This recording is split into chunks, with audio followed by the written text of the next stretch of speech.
আর একটা মানে ভালো সোল হয় আর কি। তো এটা ভালো সোল আর কারণ প্রথম দিনে ইভিল সোলের গল্পটা আমি ঠিক বলতে চাইছিলাম না, কারণ মানে কে ভয় পাবে কে পাবে না, আমার তো বিন্দুমাত্র ভয় লাগে না, মানে গায়ে কাটা দেয় না, তো জানি না।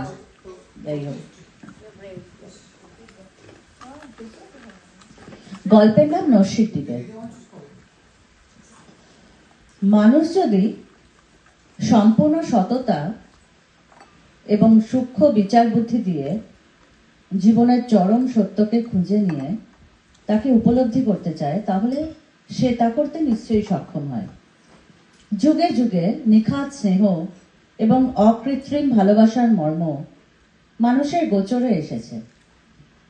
সুতরাং এর ব্যক্তি নিয়ে সন্দেহের কোনো অবকাশ থাকা উচিত নয়। নানা গল্প কাহিনী সত্য ঘটনার মাধ্যমে বিভিন্ন সময়ে বিভিন্নভাবে সমগ্র মানব জাতির সামনে তা প্রতীয়মান হয়েছে এবং হয়ে চলেছে। লোভ কিংবা হিংসার পরিণতি যদি সুখকর হতো, তাহলে তার অর্থ দাঁড়াতো বাস্তুতন্ত্রের ভারসাম্যের প্রতি মানুষের অবজ্ঞা, এবং সঙ্গে সঙ্গে তাই সুন্দর পৃথিবীর টিকে থাকার পথে নিশ্চয় করে বিশাল অন্তরায় হয়ে দাঁড়াতো। কিন্তু কিছু সৎ এবং ভালো মানুষের সমাজ এবং মানব জাতির প্রতি মহান অবদানের কারণে তা হয়নি, আর তাই হয়তো পৃথিবী এখনো তার সার্বিক অস্তিত্ব নিয়ে টিকে রয়েছে। এইসব মহানুভব মানুষেরা পার্থিব শরীরের উপস্থিতি কিংবা অনুপস্থিতি নির্বিশেষে তাদের উৎকৃষ্ট উদ্দেশ্য থেকে মুখ ফিরিয়ে থাকতে পারেন না, এবং জীবদ্দশায় যেসব অত্যুৎকৃষ্ট মানুষদের দ্বারা তারা উপকৃত, শুধুমাত্র ইহকাল কেন মরণোত্তর কালেও তাদের কল্যাণ সাধনে ব্রতী হন। কিরণমালা ছিলেন অত্যন্ত দরিদ্র পরিবারের মেয়ে। অকাল বৈধব্যের কারণে তার মা 3 মেয়েকে নিয়ে প্রায় পথে বসেছিলেন। তাই বিয়েতে যৌতুক তো দূরের কথা, সাধারণ জিনিসপত্র দেওয়া বা ছোট অনুষ্ঠানের আয়োজন করার মতো সামর্থ্য তার ছিল না। 3 মেয়েকে কিভাবে পার করবেন সেই চিন্তা তাকে কুড়ে কুড়ে খেত। 3 বোনের মধ্যে বড় কিরণবালা রূপে গুণে ছিলেন অসামান্যা। একদিন হঠাৎই তিনি তার হবু শ্বশুরমশাই রমেনবাবুর নজরে আসেন, এবং রমেনবাবু প্রায় এক কাপড়েই তাকে তার বড় ছেলের সঙ্গে বিয়ে দিয়ে নিয়ে আসেন। রমেনবাবুর 3 ছেলে, প্রমোদ, বিনোদ আর সুবোধ। বড় ছেলে প্রমোদের স্ত্রী হয়ে কিরণবালা যখন তার শ্বশুর বাড়িতে পা রাখেন, তখন তার দেওররা খুব ছোট, স্কুলে পড়ে। রমেনবাবু ছিলেন বিপত্নিক, তাই বড় ছেলেকে বিয়ে দিয়ে নিয়ে এসে বড় বৌমাকে বলেছিলেন যে পারলে সে যেন তার দেওরদের হারানো মায়ের স্নেহ দেয়। তবে তার ইচ্ছা তিনি জানিয়েছিলেন মাত্র, কখনোই তা বৌমার উপর আরোপ করার চেষ্টা করেননি। কিন্তু কিরণবালাও কখনো এর অন্যথা হতে দেননি। হাসি মুখে মাহারা দেওরদের নানা রকম বেয়াদবি মেনে নিতেন। বাড়ির হাজার কাজ সামলে সবাইকে খাইয়ে তবে নিজে খাওয়ার সময় পেতেন, যে কারণে প্রায়শই দুপুরের খাবার খেতে বসতে বেলা 4টে বেজে যেত তার। এরকম কত দিন যেত যখন দুমুঠো ভাত, ডাল এবং মাছের সবচেয়ে ছোট টুকরোটা নিয়ে সবে খেতে বসেছেন, আর অমনি তার ছোট দেওর সুবোধ এসে বৌদি খিদে পেয়েছে বলে তার পাত থেকে মাছটা তুলে নিয়ে মুখে পুরে দিত। অন্যদিকে আবার তার মেজ দেওর বিনোদ একটু বড় হওয়ার পর প্রায় বন্ধুদের সঙ্গে আড্ডা মারতে গিয়ে স্কুল থেকে ফিরতে দেরি, আর বৌদির কাছে আবদার ছিল যে বাবা যেন ঘুণাক্ষরেও এইসব কথা জানতে না পারেন। আর বৌদিও সাধের দেওরদের এমন গোপন কথা তার শ্বশুর মশাইকে জানাতেন না। আসল কথা হলো, কান ভাঙানো জাতীয় নেতিবাচক অভ্যেসগুলো কিরণবালা কোনোদিনই আয়ত্ত করতে চাননি, এবং তাই করেননি। এরপর ধীরে ধীরে দেওরদের বিয়ের বয়স হলো, বিয়ে হলো এবং তাদের স্ত্রীরা এলো বাড়িতে, আর সঙ্গে সঙ্গে বলাই বাহুল্য সংসারের সমস্ত সরলতা দূরে সরে গিয়ে তার জায়গায় জুড়ে বসলো রাশি রাশি জটিলতা। কিরণবালা ছাড়া বৃদ্ধ রমেনবাবুর দেখাশোনা করার বিষয়ে বাকি সকলেই ছিল উদাসীন। অসুস্থ রমেনবাবু নিজের ভাগ্যকে কষতেন, কিন্তু কিরণবালা সব সময় তার পাশে থেকে তাকে সেবা যত্নে ভরিয়ে রাখতেন এবং দুঃখের ভার যতটা সম্ভব লাঘব করার চেষ্টা করতেন।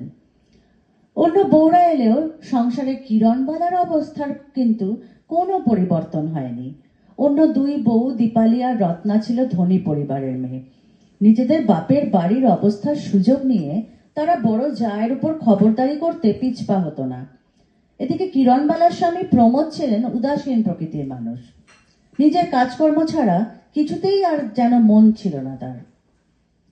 সংসারের জটিল দিকগুলো থেকে তিনি নিজেকে জ্ঞানত দূরে রাখাই পছন্দ করতেন। তার থেকে বয়সে প্রায় অনেকটাই ছোট ভাইদের তিনি অন্ধের মতো ভালোবাসতেন বলে তাদের কোনো দোষই তার চোখে পড়তো না। ফলত তার স্ত্রী হিসেবে দেওরদের বিয়ের পরেও কিরণবালার অবস্থানের যে কোনো পরিবর্তন হলো না তা বলাই বাহুল্য। সারা দিনের হাড়ভাঙা খাটুনির পর কিরণবালা রাত 12টার সময় শুতে যেতেন, কিন্তু তারপর আবার ভোর 4টে থেকে উঠে সংসারের নানা কাজে লাগতে হতো তার মধ্যে পুজোর ফুল তোলা ছিল তার প্রথম কাজ। দীপালি আর রত্নার সাহায্য মুখ ফুটে চাওয়া তার ধাতে ছিল না, আর কেউ কিছু বলার নেই বলে তারাও দায়িত্ব এড়িয়ে চলার পথকেই বেশি আপন করে নিয়েছিল। ছেলেদের কোনো নেশা না থাকলেও রমেনবাবুর ছিল অসম্ভব নস্যির নেশা। তার নস্যির ডিবেটা ছিল রূপোর তৈরি, বেশ শৌখিন। গায়ে ছিল ফুল লতা পাতা আঁকা। সেই ডিবে আবার নিয়মিত পালিশ হতো যাতে চকচকে থাকে। বিশেষত স্ত্রী গত হওয়ার পর থেকে নস্যি ভর্তি ডিবে ছিল তার সর্বক্ষণের সঙ্গী। ডিবেটা বাঁ হাতের মুঠোর মধ্যে নিয়ে ডান হাতের তর্জনীর উপরের অংশের মধ্যমা নখের উপর চেপে তর্জনী দিয়ে আওয়াজ করে ঢাকনা খুলে দিনে বেশ কয়েকবার নস্যি নিতেন তিনি। ডিবেতে ঢেলে রাখা নস্যি ফুরিয়ে গেলে তা ভরে দেওয়ার দায়িত্ব ছিল কিরণবালার। কিন্তু মৃত্যুর কয়েক মাস আগে থেকে নস্যির ক্ষতিকারক দিকটির কারণে তা গ্রহণের ডাক্তার বারণ করে দেন। তাই তিনি চাইলেও কিরণবালা তার অসুস্থ শরীরের কথা ভেবে তাকে সহজে নস্যি নিতে দিতেন না। খুব বেশি জোর করলে তার ঘরের আলমারি থেকে নিজের হাতে ডিবেটা বার করে অল্প নিতে দিতেন, তারপর নেওয়া হয়ে গেলে আবার সেটা আলমারিতে তুলে রাখতেন। এইভাবেই কয়েক মাস কাটার পর একদিন রমেনবাবুর অসুস্থতা অনেকটা বেড়ে গেল এবং তাকে আর সুস্থ করে তোলা গেল না। সঙ্গে সঙ্গে কিরণবালার মাথার উপর থেকে বিশাল এক বটবৃক্ষের ছায়াও যেন সরে গেল। রমেনবাবুর মৃত্যুর পর দেখা গেল তিনি একটি উইল করে গেছেন এবং তাতে তার বসত বাড়ি এবং সম্পত্তির সিংহভাগ তিনি তার বড় ছেলে প্রমোদ এবং বৌমা কিরণবালাকে দিয়ে গেছেন। কিন্তু এই উইলের ফলে যা হওয়ার তাই হলো। কিরণবালার জীবন তার দেওর জায়েরা রীতিমতো অতিষ্ঠ করে তুলল। মাস গেলে সামান্য কিছু বরাদ্দ ছিল তাদের জন্য এবং অবশ্যই তা তাদের লোভ সম্বরণ করার জন্য যথেষ্ট ছিল না। দিন রাত খোঁটা শুনতেন কিরণবালা এবং সকলের অলক্ষ্যে শ্বশুরমশাইয়ের ছবির সামনে দাঁড়িয়ে চোখের জল ফেলতেন। এরকম এক সময় একদিন ভোরবেলা অন্যান্য দিনের মতোই উঠে পুজোর ফুল পাড়তে বাগানে গেছেন তিনি। তখন শরৎকাল। বাগানে দুটি শিউলি গাছ ছিল। গাছের তলায় অসংখ্য শিউলি ফুল পড়ে রয়েছে। কিরণবালা যত্ন করে সেই ফুল তুলছেন। হঠাৎই ফুলের মিষ্টি গন্ধ ভেদ করে একটা তীব্র গন্ধ এসে নাকে লাগলো তার। চমকে উঠলেন তিনি, কারণ এ গন্ধ তার অত্যন্ত পরিচিত। কিন্তু কিন্তু মুহূর্তের জন্য সারা শরীর অবশ হয়ে এলো তার। এ কি তবে মনের ভুল? কিন্তু গন্ধ কি করে মনের ভুল হবে? এদিক ওদিক চেয়ে দেখলেন তিনি। ভোরের আবছা আলোয় কাউকে কোথাও দেখতে পেলেন না। এদিকে গন্ধটা যেন তার আশেপাশেই ঘুরপাক খেতে লাগলো। একটু ভয় পেলেন কিরণবালা। দ্রুত পায়ে নিজের ঘরে ঢুকলেন। স্বামী অঘরে ঘুমোচ্ছেন। কারো কাছে নিজের সমস্যা বলাটা তার অভ্যেস নয়, তাই স্বামীকে কিছু বললেন না তিনি। বিছানার উপর আনমনে চুপ করে বসে রইলেন। তারপর উঠে ঠাকুর ঘরে গেলেন। অনেক কাজ বাকি। এদিকে বাড়ির পরিবেশ ক্রমশই অসহ্য হয়ে উঠতে শুরু করলো। দুই জায়ের অত্যাচারের চোটে কিরণবালার প্রায় শয্যা নেওয়ার মতো অবস্থা হলো। একদিন সন্ধেবেলা শ্বশুরমশাইয়ের ঘরে একলা বসেছিলেন তিনি। আচ্ছা, গল্পটা একটু বড় পড়বো কি? মনটা তার অন্যান্য দিনের থেকেও বেশি খারাপ। সেদিন দীপালি তাকে যা নয় তাই বলেছে তিনি নাকি সেবার ছলে শ্বশুরমশাইকে দিয়ে সব লিখিয়ে নিয়েছেন। এত অপমান আর সইছে না। চোখ থেকে নিজের অজান্তেই 2 ফোঁটা জল গড়িয়ে পড়ল। শ্বশুরমশাইয়ের ছবিতে মালা দেন এবং ধূপ জ্বালান রোজ। সে সময় ঘরটা ফুল এবং ধূপের গন্ধে ম ম করে। কিন্তু হঠাৎই কিরকম দম বন্ধ হয়ে আসতে থাকে তার, তীব্র একটা গন্ধে। হ্যাঁ, আবার সেই পরিচিত গন্ধ। পরপর 2 বার তো মনের ভুল হতে পারে না। শ্বশুরমশাইয়ের শেষ যাত্রায় তার সঙ্গে তার প্রিয় নস্যির ডিবেটা দিতে ভুলে গেছেন তিনি। তার জন্য নিজেকে দোষারোপ করেন আজও। কিন্তু একই ব্যাপার, এই গন্ধটা তো ফুল এবং ধূপের গন্ধের তীব্রতার মাত্রা ছাড়িয়ে যাচ্ছে আস্তে আস্তে। হতভম্ব হয়ে যান কিরণমালা। কি মনে হতে তাড়াতাড়ি উঠে গিয়ে শ্বশুরমশাইয়ের আলমারিটা খোলেন তিনি। পুরনো আমলের ডিজাইনের আলমারি। উপর থেকে দ্বিতীয় যে তাক, তার ডান দিকের কিছুটা অংশ জুড়ে রয়েছে লকার, এবং তার মধ্যেই রেখে দিয়েছেন শ্বশুরমশাইয়ের মহা সাধের রূপোর নস্যির ডিবেটা। কিন্তু ডিবেটার অবস্থান দেখে চমকে ওঠেন তিনি। মনে হচ্ছে কেউ যেন সন্তর্পণে নাড়াচাড়া করেছে। এবং শুধু তাই নয়, তুলতে গিয়ে লক্ষ্য করলেন কিরকম যেন ভারী ভারী ঠেকছে। খুলে দেখলেন তার অনুমান সত্যি, অর্থাৎ ডিবে ভর্তি নস্যি, এবং কেউ যেন খুব যত্ন সহকারে ডিবেটাতে নস্যি ভরে রেখেছে। কিন্তু এ তো অসম্ভব। কে করবে এমন কাজ? এ বাড়িতে নস্যির নেশা তো আর কারণ নেই। তাছাড়া এই আলমারিতে কেউ হাতও দেয় না, চাবিও তো থাকে তারই কাছে। অজানা আতঙ্কে সর্বশরীরে একটা শিরশিরানি অনুভব করেন কিরণবালা। আনমনা হয়ে ভাবেন, এরকমটা ঘটছে কেন?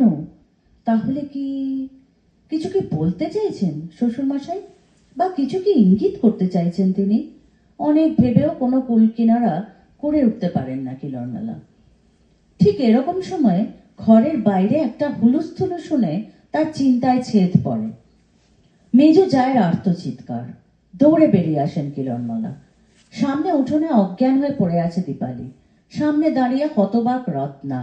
তাদের স্বামীরা কেউই তখন বাড়িতে নেই। বড় জায়ের উপর ছোট 2 জায়ের মেজাজ সর্বদাই চরমে থাকে। তাই কিরণমালা একটু ভয়ে ভয়ে ছোট জাকে জিজ্ঞাসা করলেন, কি হয়েছে? রত্না ইনিয়ে বিনিয়ে যা বলল তাতে কিরণমালা বুঝলেন যে খানিক আগে দীপালির ঘরে বসে তারা এমন একটা কিছু অনুভব করেছে যা খুব একটা স্বাভাবিক নয়। কিন্তু কি সেটা? তাড়াতাড়ি জল নিয়ে এসে দীপালির চোখে মুখে ছেটালেন কিরণবালা। রত্না পাথরের মূর্তির মতো ঠায় পায়ে দাঁড়িয়ে রইল। কিছুক্ষণ পর জ্ঞান ফিরল দীপালির। তাকে তুলে নিয়ে এসে ঘরে বসালেন কিরণমালা এবং জল দিলেন। জল খাওয়ার পর দীপালি যা বলল তা চমকে যাওয়ার মতোই। সে বলল রত্না এবং সে তার ঘরে বসে টিভি দেখছিল। ঘরে সুগন্ধি ধূপ জ্বলছিল। সন্ধে দিয়ে সেই ধূপ জ্বালিয়েছিল সে। কিন্তু কিছুক্ষণ পর থেকেই হঠাৎই তাদের মনে হতে শুরু করে সারা ঘরময় তীব্র এবং অত্যন্ত পরিচিত একটা গন্ধ। সেই গন্ধে ক্রমশ যেন দম বন্ধ হয়ে আসতে শুরু করে। কিন্তু গন্ধের উৎসস্থল সম্পর্কে তারা একেবারেই বুঝে উঠতে পারছিল না। শ্বশুরমশাই বেঁচে থাকতে গোটা বাড়িতেই পাওয়া যেত এই গন্ধ। কিন্তু এখন কি করে, কোথা থেকে আসছে এই গন্ধ? ধীরে ধীরে ঘরের মধ্যে তৃতীয় ব্যক্তির উপস্থিতি টের পেতে শুরু করে তারা। হঠাৎ মনে হয় কেউ যেন খাটের ওপর তাদের সঙ্গে বসে রয়েছে। এরপর গন্ধের সঙ্গে সামঞ্জস্য রেখে সেই উপস্থিতি কার তার বুঝতে বাকি থাকে না তাদের। তারপরে ভয়ে আতঙ্কে দুজনেই সর্বশরীর ক্রমাগত অবশ হতে শুরু করে। প্রাণপণে দৌড়ে ঘর থেকে যখন বেরোতে যাবে, ঠিক সেই সময় দীপালির হঠাৎ মনে হয় কোন এক অদৃশ্য শক্তি যেন তাকে পিছন থেকে প্রবল জোরে টেনে ধরেছে। হাজার চেষ্টা সত্ত্বেও সে যেন কিছুতেই ঘরের চৌকাঠ পেরিয়ে বাইরে পা রাখতে পারছে না। এই অবস্থায় রত্না কোনো রকমে তার হাত ধরে টেনে তাকে ঘর থেকে বাইরে বার করে। টলতে টলতে অবসন্ন দেহে ঘরের বাইরে উঠোন অব্দি আসে সে, এবং তারপর হঠাৎ কখন জ্ঞান হারিয়েছে তা সে নিজেই জানে না। সেদিন রাতে খাওয়ার পর তিনজনের স্বামীদেরই গোটা ঘটনাটা জানানো হয়। শুনে বিনোদ আর সুবোধ তো হেসেই কুটিপাটি। বিনোদ বলে, তার মানে বাবা এই বাড়িতে ভূত হয়ে ঘুরে বেড়াচ্ছেন। কিরণবালা পরিবেশন করছিলেন। একবার শান্ত দৃষ্টিতে চোখ তুলে তাকান দেওরদের দিকে, তারপর মৃদু কিন্তু কঠিন কণ্ঠে বলেন, গুরুজনদের সম্বন্ধে কথা বলতে গেলে সম্মান দিয়ে বলতে হয়। শুনে বিনোদ প্রায় চড়াও হতে যাচ্ছিল বৌদির ওপর, কিন্তু তৎক্ষণাৎ একটা অদ্ভুত ঘটনা ঘটল। কোনো এক অজানা কারণে শুকনো মুখে ভয়ানক বিষম খেল সে। সেই বিষমের চোটে শ্বাস রোধ হয়ে এক মারাত্মক অবস্থার সৃষ্টি হলো। সবাই মিলে তার মাথা পিঠ থাবড়ে সেই যাত্রায় তাকে কোনো রকমে বাঁচালো। কিন্তু সুস্থ হতে সে যা বলল তাতে কারোর বিস্ময়ের আর অবধি রইল না।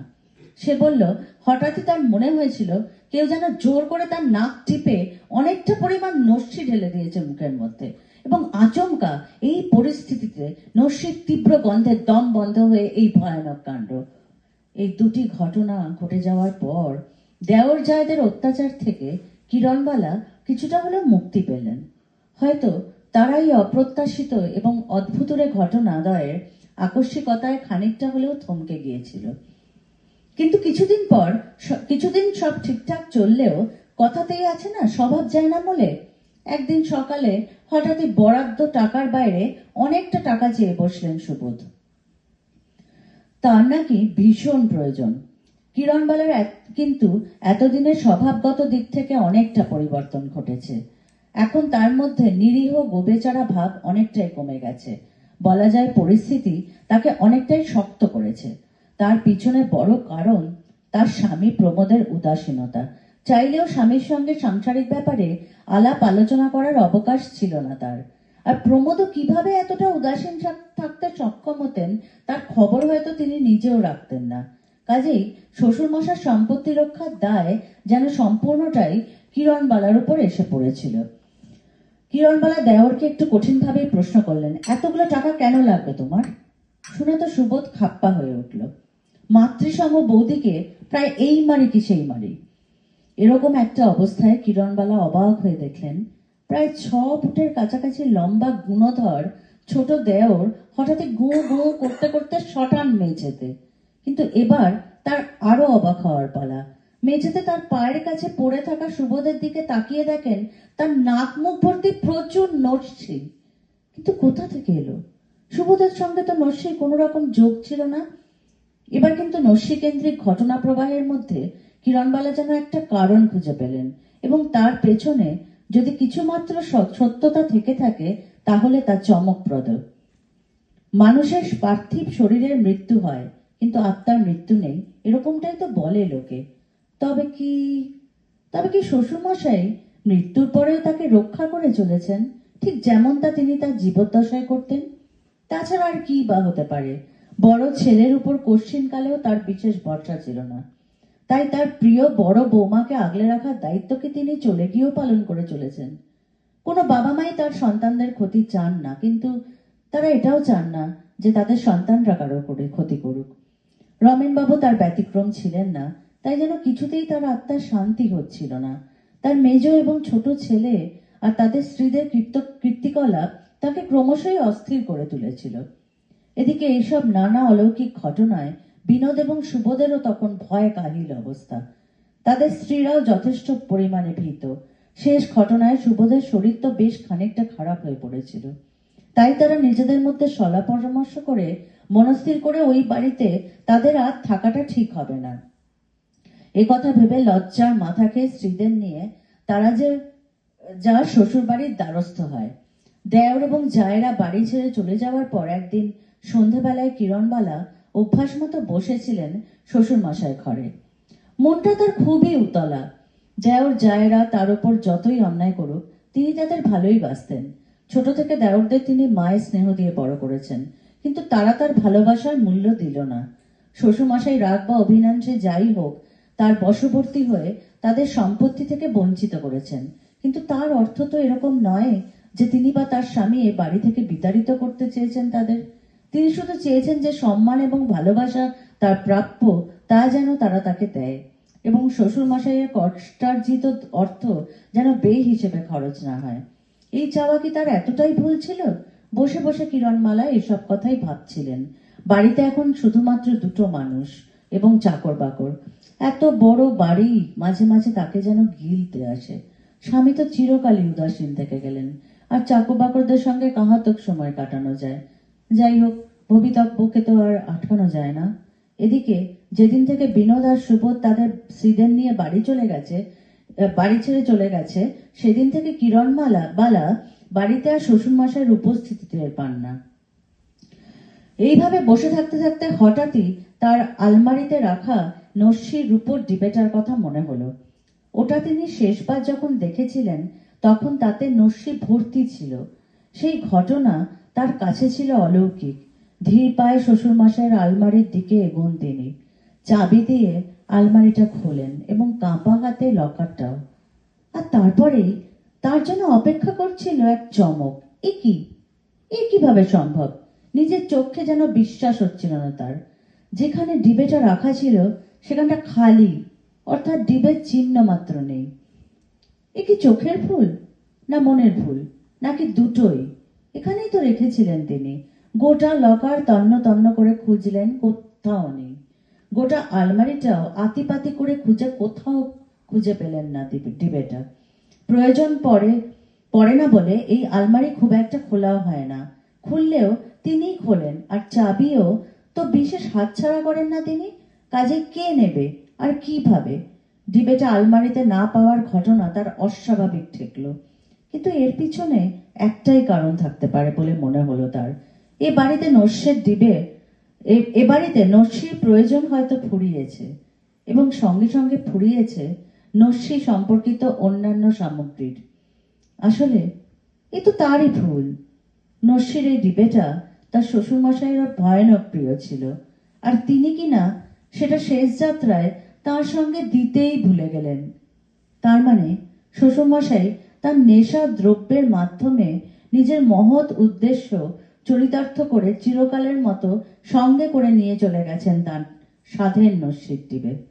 রমেনবাবুর মৃত্যুর পর তার অশরীরী উপস্থিতি বিভিন্ন ঘটনার মাধ্যমে হয়তোবা জানান দিতে বাধ্য হয়েছিলেন। জীবনের নানা অভিজ্ঞতার মধ্যে দিয়ে এরকম কিছু মহান মানুষদের সঙ্গে মিলিত হই আমরা, তাদের দ্বারা প্রভাবিত হই। তারা তাদের মহত্ব দ্বারা আমাদের জীবন কাহিনীর মধ্যে অবলীলায় জায়গা করে নেন, এবং সেই জায়গা মৃত্যুর পরও অনেক সময় প্রয়োজন পড়লে হয়তোবা উপলব্ধি করা যায়। শেষ।